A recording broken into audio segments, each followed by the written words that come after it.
اول از همه بگم که سرما خوردم و صدام خراب شده که عذرخواهی میکنم. این روزا هوا سرده، پس مواظب خودتون باشید.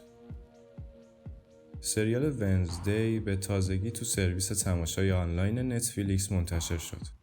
سریال ونزدی موفق شد توی مدت کوتاهی محبوب بشه، به طوری که توی یه هفته 341 میلیون ساعت تماشا شده که با این حساب سریال ونزدی رکورد قبلی تماشای هفتگی که متعلق به سریال معروف و محبوب استرنجر تینگز بود رو شکست. کارگردان 4 قسمت ابتدایی ونزدی تیم بورتونه. تعدادی از فیلم‌های تیم بورتون که احتمالاً دیده باشید یا اسمشون رو شنیده باشید، چارلی و کارخونه شکلات سازی، عروس مرده و ادوارد دستقیچی هستن.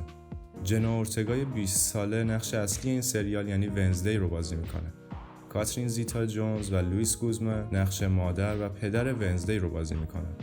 بازیگر معروف دیگه‌ای که توی لیست بازیگرا دیده میشه گوئندولین کریستیه که احتمالاً با کاراکتر بریان تارس از سریال گیم آف ترونز بشناسیدش.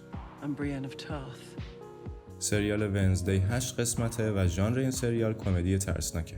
داستان سریال در مورد دختری به نام ونزدی از خانواده آدامزه که همشون خیلی عجیبن.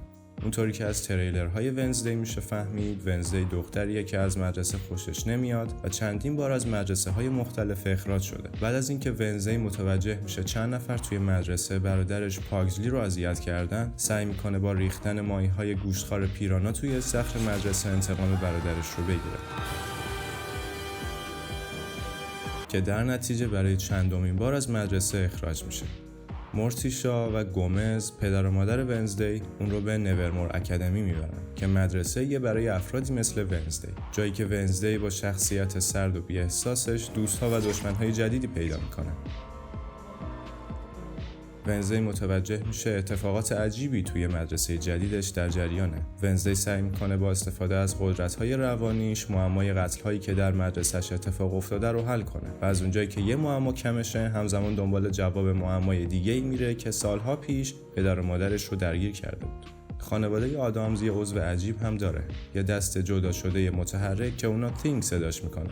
با توجه به موفقیتی که سریال ونزدی توی فصل اول به دست آورد، طرفدارای این سریال منتظر فصل دوم ونزدی هم هستن. با این حال تا این لحظه که این ویدیو رو درست میکنم، نتفلیکس ساخت فصل دوم این سریال رو تایید نکرده. اما سازنده های سریال ونزدی گفتن به اینکه فصل دوم رو چطوری بسازن فکر میکنن. پس طرفدارای سریال میتونن امیدوار باشن که نتفلیکس به ساخته شدن فصل دوم چراغ سبز نشون بده.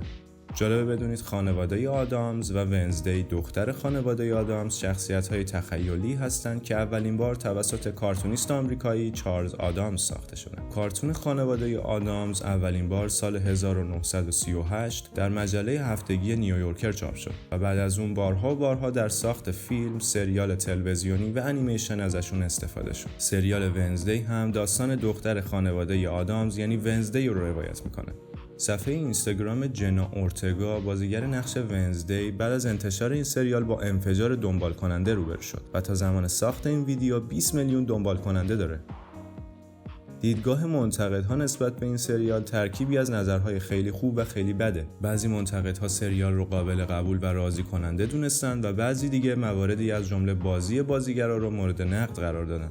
تا این لحظه امتیاز این سریال روی IMDb 8.5 و کاربرای وبسایت راتن تومیتوز هم تا این لحظه 88% از سریال ونزدی رضایت داشتن. حتما این ویدیو رو لایک کنید و کانال این فیلم رو سابسکرایب کنید.